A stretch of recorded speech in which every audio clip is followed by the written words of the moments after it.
یقیناً بڑا دلچسپ بڑا معلوماتی تھا اس اعتبار سے کہ پہلا پیپر تھا اور علامہ اقبال کی شخصیت کے حوالے سے تمام گوشوں کو انہوں نے اجاگر کرنے کی کوشش کی، اور اس کے ساتھ ہی حکومت پاکستان جس طرح سے سنجیدگی سے علامہ اقبال کے خدمات اور علامہ اقبال کے نگارشات پہ کام کر رہی ہے، وہ یقیناً قابل ستائش ہیں۔ اور بہت اختصار میں میرا خیال ہے اگر آپ صرف سوشل میڈیا کے حوالے سے الگ سے ایک پیپر لکھا جاتا ہے، اس کا پاور پوائنٹ پریزنٹیشن ہو تو وہ زیادہ مفید مطلب ہوگا ہمارے طلباء و طالبات کے لیے۔ باوجود اس کے آپ نے اشارتاً بہت اہم باتیں کہیں، اور اس کے بعد زینب جمن صاحبہ نے بھی عشق رسول صلی اللہ تعالیٰ علیہ وسلم کے حوالے سے بہت عمدہ پیپر پڑھا، بہت اچھے گوشوں اور بہت اچھے اشارے آپ نے کیے، اشعار کا انتخاب بھی بہت اچھا تھا۔ بلکہ میں تو یہ کہتا ہوں، دیکھیے کچھ تو دعوے کرنے چاہیے۔ دعویٰ کون کرتا ہے؟ دعویٰ وہی کر سکتا ہے جس اعتماد ہے۔ اردو میں عشق رسول کے حوالے سے علامہ اقبال کا صرف ایک شعر مثال میں دنیا کی ساری پوئٹری اٹھا کے رکھ دیجیے، ہو ہی نہیں سکتی کہ محمد سے وفا تو نے دی، کوئی جواب ہی نہیں، اس کے بعد کہہ نہیں سکتے۔ بھائی جب شاید سعدی نعت کہنے کے لیے تیار ہوئے تو انہوں نے کہا 1000 بار بشویم دہن زمش کو گلاب، یعنی 1000 بار بھی اپنے منہ کو گلاب سے دھو، ہنوز نام تو گفتن کمال بے ادب۔ ابھی بھی میں سمجھتا ہوں کہ نام آپ کا لوگ بے ادبی وہاں رک جاتے ہیں۔ اور بلغ العلا کے بارے میں آپ کو میں نے بتایا کہ تیسرا مصرع نہیں آیا کہ کیا کہوں، تو صدا آئی کہو صلو علیہ وآلہ صلو علیہ وآلہ، یہ تو نعت کا مقام مرتبہ ہے، بڑے اچھے اشعار۔ اور سید شفیق احمد شفیع صاحب نے یقیناً فیض اور اقبال کے حوالے سے عشق کا بھی ابھی ذکر آیا۔ میں ایک بات بتاؤں، عشق کا ایک تصور تو وہ ہے، ایک ایسا جذبہ میرے پاس بھی ہے، آپ کے پاس بھی ہے، آپ کے پاس بھی ہے، سبوں کے پاس بھی ہے۔ اگر عشق نہ ہو تو انسان زندہ ہی نہیں رہ سکتا۔ یعنی آپ غور کریں قدرت کے عطیہ کو کہ اللہ نے ایک تو آپ کو ذہن دیا، ایک تو دل دیا، اور دل تو ایسا بیچارہ دیا کہ کبھی اس کو نادان کہتے ہیں، کبھی اس کو بیوقوف کہتے ہیں، اور غالب جیسا انسان جب دل کے بارے میں تشریح کرتا ہے تو دل نادان تجھے ہوا کیا ہے نا۔ دیکھیے اس سے بہتر دل کی تفسیر اور کچھ نہیں ہو سکتی۔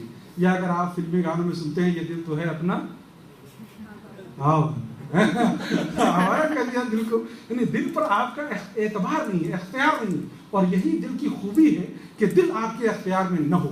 لیکن اقبال کہتے ہیں کہ عشق رسول میں اختیار بھی ہونا چاہیے، اس لیے کہ عشق رسول وہ مرحلہ ہے کہ جہاں بے ادبی نہیں ہو سکتی، با خدا دیوانہ باشی با محمد ہوشیار صلی اللہ علیہ وسلم، یہ وہ عشق کا مقام ہے۔ لیکن فیض نے بھی عشق کہا کہ اب بھی دلکش طرح حسن مگر کیا کیجیے، بہت پوری نظم آپ پڑھ لیجیے کہ بہت خوبصورت ہو، سب کچھ ہے، لیکن مجھ سے پہلی سی محبت میرے محبوب نما، یہ کہتے ہیں مجھ سے پہلی سی محبت میرے محبوب نما۔ اب میں پورا اس لیے نہیں پڑھ رہا ہوں تاکہ آپ کو شوق پیدا ہو اور جا کے آپ نظم پڑھیں، اگر پورا پڑھ کے سنا دوں گا تو اشتیاق ختم ہو جائے گا۔ تو یہ دیکھیے عشق کے الگ الگ مراحل ہیں، اور بہت طریقے سے خوبصورت انداز میں آپ نے تنہائی کا لفظ جب آتا ہے تو ایک انتظار، عشق میں انتظار کا ایک تصور بنتا ہے۔ لیکن میں بھی اسی تنہائی پہ گفتگو کروں گا انشاءاللہ سیکنڈ سیشن میں، آپ کو بتاؤں گا کہ علامہ اقبال نے تنہائی میں کیا کچھ پایا۔ کچھ سوالات آئے تھے، میں اس حوالے سے بات کرنا چاہتا ہوں، بہت اہم سوال آپ نے کیا تھا کہ یہ کنجش کو فرومایا کا کیوں استعمال کیا۔ پوئٹک ڈکشن شعری زبان، اگر عام لفظوں میں آپ شعر کہیں تو ہو سکتا ہے کہ کبھی کبھی میر جیسا شاعر کہہ سکتا ہے کہ سرسری تم جہان سے گزرے ورنہ ہر جا جہان دیگر، بہت، یا مومن کہہ سکتا ہے کہ تم میرے پاس ہوتے ہو گویا جب کوئی دوسرا نہیں ہوتا۔ ادھر آپ بھی پڑھیے، اچھا رہے گا۔ اس طرح سے اس طرح کے اشعار آپ کو یاد رہ جاتے ہیں۔ لیکن بڑی بات، بڑی شاعری، گہرائی کی شاعری اگر کی جاتی ہے تو کبھی کبھی ڈائریکٹ خطاب ہوتا ہے، بالواسطہ خطاب ہوتا ہے۔ اقبال نے کہا اٹھو میری دنیا کے غریبوں کو جگا دو، کاخ عمرہ کو دیکھ کے در و دیوار ہلا دو، اور یہ کہا کہ گرماؤ غلاموں کا لہو سوزے یقین سے، گنجش فرومایا کو شاہی سے لڑا دو۔ اب یہ سمجھ میں آئے گا، یہی اقبال ہے جو اسی نظم میں یہ کہتے ہیں کہ جس کھیت سے دہقاں کو میسر نہ ہو روزی، اس کھیت کے ہر خوشے گندم کو جلا دو۔ وہ ضرورت اس بات کی تھی. کون سی ضرورت تھی؟ کہ پورے آپ یورپ اور ایشیا میں ایک انقلاب آ رہا تھا. اقبال بہت سمپل لہجے میں اسی بات کو ایک اور نظم میں کہہ چکے ہیں کہ ہمالیہ کے چشمے ابلنے لگے، گراں خواب چینی سنبھلنے لگے، گیا دور سرمایہ داری گیا، تماشا دکھا کر مداری گیا. اب یہ دیکھو، تماشا دکھا کر مداری گیا، صرف ایک مداری کا لفظ یہاں آیا. مداری جانتے ہیں آپ لوگ؟ تماشا دیکھا مداری کا. اب آپ دیکھو کہ علامہ اقبال نے یہ کہا کہ گیا دور سرمایہ داری گیا، تماشا دکھا کر مداری گیا. یہ ایک لفظ بہت معمولی لفظ ہے، لیکن دیکھیے نا، اینٹ ہوتی ہے نا، اسی اینٹ سے یو ایس یو کی بلڈنگ بھی بنی ہے، اسی اینٹ سے MJI کی بھی بلڈنگ بنی ہے، اور اسی اینٹ سے تاج محل بھی بنا ہے. سوال یہ ہے اینٹ کا قصور نہیں ہے. اینٹ جو ہے رکھ کون رہا ہے، معمار کون ہے. اس اینٹ اور گارے سے تاج محل بنا سکتے ہیں، لال قلعہ بنا سکتے ہیں، لیکن ہر شخص تاج محل نہیں بنا سکتا، ہر شخص لال قلعہ نہیں بنا سکتا.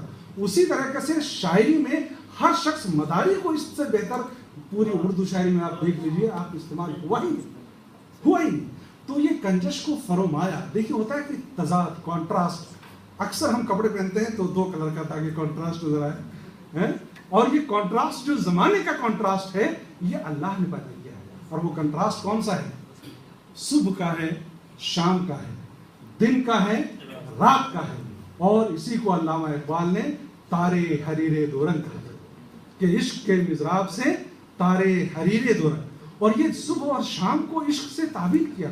عشق کا اتنا بڑا تصور دنیا کی کسی پوئٹری میں اگر آپ کو مل جائے تو مجھے بتا سکتے ہیں. میرے ناقص مطالعے کے حوالے سے آج تک عشق کا اتنا بڑا تصور کسی نے پیش نہیں کیا.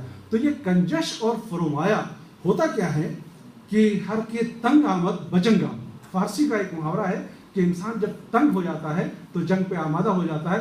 وہ یہ نہیں دیکھتا کہ سامنے والے کے پاس طاقت کتنی ہے. اس وقت اس کا جذبہ کام کرتا ہے، لیکن اگر عقل اس وقت رہتی تو یہ کہتا ہے تو بڑا طاقتور ہے، ہم اس سے کیسے لڑیں گے. لیکن ہر کے تنگ آمد بجنگ آمد.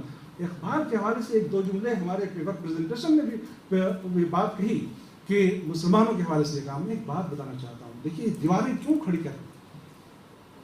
اگر آپ صرف مسلمانوں کے حوالے سے کہیں گے، یہ ایک شعر کیا مسلمانوں کے لیے تھا کہ گراں خواب چینی سنبھلنے لگے؟ یہ شعر کیا مسلمانوں کے لیے ہے کہ جس کھیت سے دہقاں کو میسر نہ ہو روزی، اس کھیت کے ہر خوشہ گندم کو جلا دو؟ یا کیا اس شعر سے ہے کہ عروج آدم خاکی سے انجم سہنے جاتے ہیں؟ یہ شعر کیا صرف یہ خاکی صرف ہم ہی ہیں، مسلمان کلمہ گو ہیں. عروج آدم خاکی سے انجم سہنے جاتے ہیں کہ یہ ٹوٹا ہوا تارا مہ کامل نہ بن جائے. اس زمانے کی بات آپ کو کرنی پڑے گی کہ برہمو سماج نے ہندوؤں کے لیے، جینوں کے لیے، بودھسٹوں کے لیے، سبوں نے اپنے اپنے مذاہب کے طور کے لیے اصلاحی تحریک چلائی. علامہ اقبال اسی دور کے پیروار تھے. علامہ اقبال نے بھی اپنی قوم کے لیے، اپنی ملت کے لیے بات کی، لیکن قوم و ملت سے آگے اٹھ کر کے انہوں نے آفاقی شاعری کی بات کی، یونیورسل برادرہڈ کی بات کی، عالمی اخوت کی بات کی. یہ بہت بڑی بات ہے جو علامہ اقبال کی شاعری کا سب سے پاورفل پریزنٹیشن ہے. تو میں چاہتا ہوں کہ جب بھی اقبال میں بات ہو، کم از کم مشترکہ محفلوں میں بات ہو، تو یہ ضرور ہو کہ پس منظر کو پیش کیا جائے. اگر پس منظر کو آپ نہ پیش کریں تو بات یہ ہوگی کہ اچھا علامہ اقبال مسلمانوں کے شاعر تھے تو ہم کیوں چلتے ہیں خدا حافظ. یہ نہیں ہونا چاہیے. بھائی آپ بتاؤ کہ کس سچویشن میں کون سا شعر کہا گیا. وہی اقبال ہیں وہ جو کہتے ہیں کہ میری نوائے شوق سے شور غلغلہ ہائے علما بت کدائے صفات میں. یہ غلغلہ مچانے والے کون؟ کیا صرف کلمہ گو ہیں؟ بھائی اللہ نے تو کہا کہ کلو مولد یولد علی فطرت الاسلام، یعنی تمام پیدا ہونے والے اسلام کی فطرت میں پیدا ہوتے ہیں، لیکن اس کے والدین اس کو یہودی بناتے ہیں، نصرانی بناتے ہیں، فلاں فلاں فلاں. سوال یہ ہے کہ اس تہذیب کو وہ جانا چاہتے تھے. اور جو یہ استعارے جو علامہ اقبال نے اخذ کیے ہیں، میں نے دراصل اس کیونکہ ابھی کھانے میں وقت ہے تو 5 منٹ بات کرنا چاہتا ہوں کہ علامہ اقبال نے شاہین کا جو تصور پیش کیا. اگر وہ شعر آپ کو یاد ہو کہ اے طائر لاہوتی اس رزق سے اب ذرا یہیں تک آپ پیچھے مڑ جائیں، ہندوستان کی سرزمین میں چلیں، اور اگر آپ دیکھیے کہ کبیر کو دیکھیے، تلسی کو دیکھیے، جائسی کو دیکھیے، خسرو کو دیکھیے، ان تمام کی شاعری میں یہ بات ہوتی ہے. اور تمام صوفیہ نے یہ کہا، اور بے نیازی کے بارے میں ہمیشہ یہ دعا کرتے ہیں، یا اللہ اپنے علاوہ کسی کا اور محتاج نہ بنا. لیکن انسان اگر کسی اور کا محتاج ہو گیا تو وہ در در کی ٹھوکریں بھی کھائے گا اور اس دربار کی ٹھوکریں بھی اسے ملیں گی. لیکن اگر وہ صرف ایک دربار کا ہو کر رہ گیا تو سارے دربار اس کے قدموں میں آ جائیں. یہ دراصل اقبال کا تصور تھا. اور یہ کہتے ہیں کہ تم دنیا کے لوگوں سے کیوں مانگتے ہو؟ اے طائر لاہوتی اس رزق سے موت اچھی جس رزق سے آتی ہے پرواز میں کوتاہی. یہ یعنی وہ ایسا کیریکٹر بنانا چاہتے تھے, ایک ایسا مرد کامل بنانا چاہتے تھے جو کسی کے آگے سر بسجود نہ ہو. سر بسجود اگر ہو تو صرف اللہ کے سامنے, لیکن اس شرط کے ساتھ کہ وہ یہ کہتے ہیں کہ جو سر بسجدہ ہوا کبھی تو زمین سے آنے لگی صدا, تیرا دل تو ہے صنم آشنا, اگر صنم آشنا تمہارا دل ہے تو تجھے کیا ملے گا نماز میں.